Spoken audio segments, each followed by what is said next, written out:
as today is a day of reflection and acknowledgement of the past. I would just like to take a moment to acknowledge those who are no longer with us. Those who never had a chance to hear their voices heard. Those souls who left this world only knowing the horrors they experienced, the cruelty and the unbearable treatment that they received. And my heart goes out to them. I'd also like to acknowledge everyone who is in the gallery here today or watching from afar. I know this will not be easy for many. I know our words here today cannot and will never take away the pain of what has happened. But I do pray it goes a little way towards lifting the lifetime of frustration of not being heard, not being believed, and for that, I am truly sorry. Today, we table a document in this House that is evidence of systematic abuse that went ignored for decades by those who were supposed to protect us. Through inadequate responses by those who knew, suspected abuse was going on, through inadequate screening management or accountability of abusive people who are working in the system, through children, young people, and those with disabilities and with mental health challenges being ignored or dismissed when they tried to speak up. As both Minister for Prevention of Family and Sexual Violence and Minister for Children, this report is extremely important. It helps myself and those working within this space now to have a true understanding of how the state and faith-based agencies so badly failed in their basic duty of care and protection. It lays down the challenge for us going forward when we create systems and policies and practices that they uphold the rights and the well-being of those in need and protection. It has been extremely hard and distressing to read the individual stories of victim survivors who speak not only of what happened to them back as children, but also how that abuse has impacted throughout their lives and as adults, and the generational trauma that persists in their often complicated relationships with their families to this day.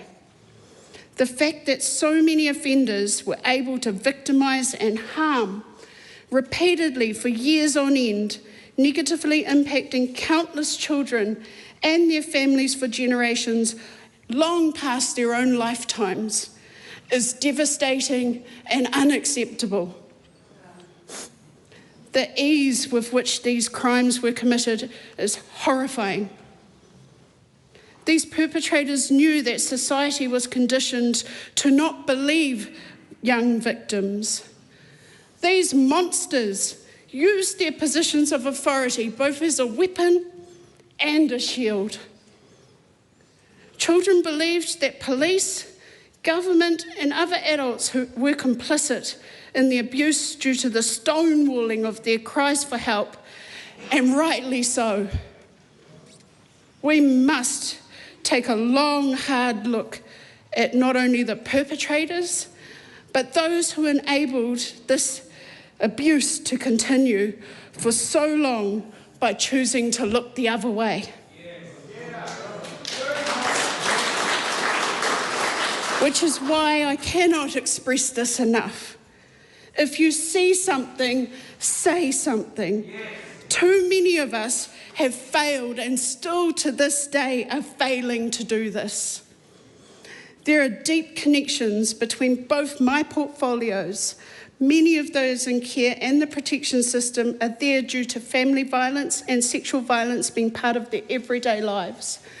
And it is unacceptable to remove a child from harm only to place them in an environment that is equally unsafe or worse.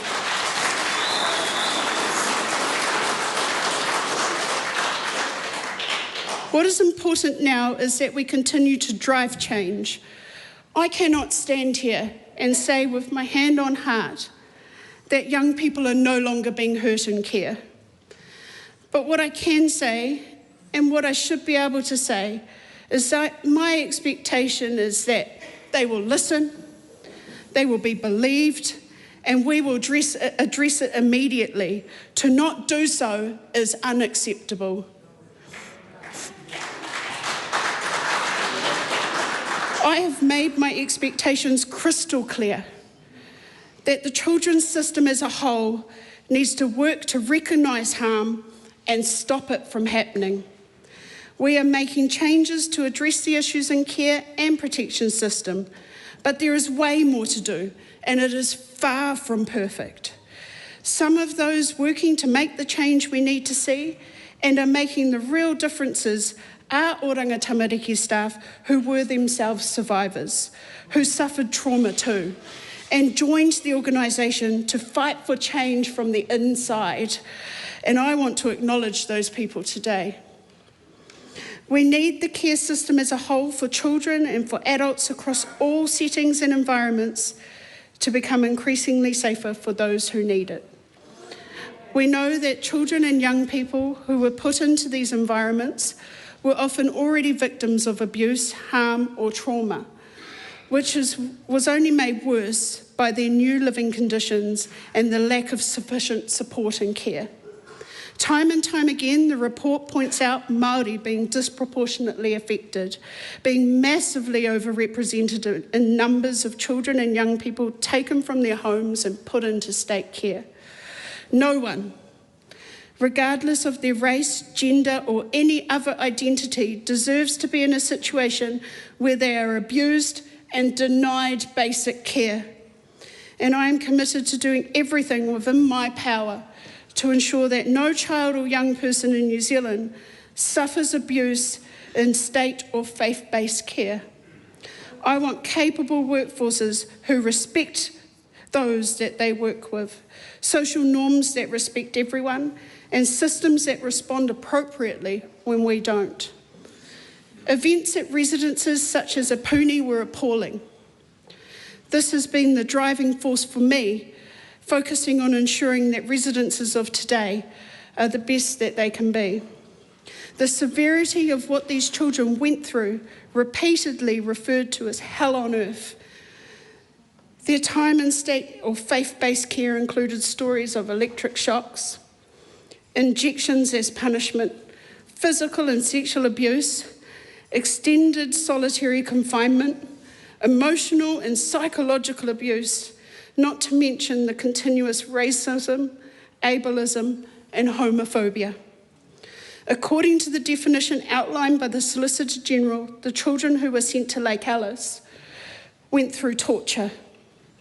The unchecked power that people had over children in far too many facilities across this nation, combined with access to isolated physical environments away from families and support networks, led to the ideal environment for abusers to do whatever they wanted with little to no consequences. This quote from Stolen Lives, Mark Soul's report, sums up the nature of the abuse clearly. These men used and abused their spiritual and physical power and dominance, destroyed the lives of children, and then discarded them. A Victim, Survivor and Beautiful Children report talks about the vicious cycle these children were caught up in. After being sexually abused by a man in charge of referrals to Lake Alice, a boy tried to commit suicide. He says, "He did it to me, and I complained, and I wasn't listened to. I tried to kill myself. And because of that, that's how I ended up in Lake Alice." You see what happens. They violate you, they complain, you get punished further, and nothing happens to the perpetrator. Silence is golden. When these children would rightfully lash out or react to the abuse by trying to run away or misbehaving, their abusers would use that as evidence against them to justify locking them up, further mistreating or punishing them, and using the behaviour to discredit these children as not trustworthy and able to be ignored. I have my own personal trauma related to dealing with state care, and this report affects me deeply. I am filled with compassion for the hardships and the trauma that so many have endured and to continue to suffer from. This report has renewed my determination to break the cycle of family violence and sexual violence. It's time we face this poison that is rotting our nation from the inside. Because of this, I also feel an enormous level of responsibility to be a strong advocate and a leader of change, to ensure that not only those who suffered abuse as children long ago, but also those in the system today are heard, and our entire system responds to them in a safe and appropriate way. I commend the courage of those who came forward about their abuse, despite being silenced and not being believed in the past. I also would like to acknowledge those who may not have submitted, but suffered all the same. I will do everything in my power to make sure that nothing like this can happen again. You have my commitment to listen, to learn from the experiences that you have shared. What has happened is clearly unacceptable. This report tells us that we tolerated rape and abuse of vulnerable people and the misuse of power for far too long. It is time to learn from our mistakes and change. This report and its recommendations are confronting, powerful, and clear. A lot of the stories contained within are extremely vivid and deeply shocking. This did not just happen in a few isolated cases or situations. The abuse was systematic, continuous, and sadly normalised. Abusing a position of authority over those who have no ability to stand up for themselves and who needed protection and love at such a critical time in their development is a crime beyond measure. It is important that we act decisively and honour the courage of these victims and survivors by making sure that something like this never happens again.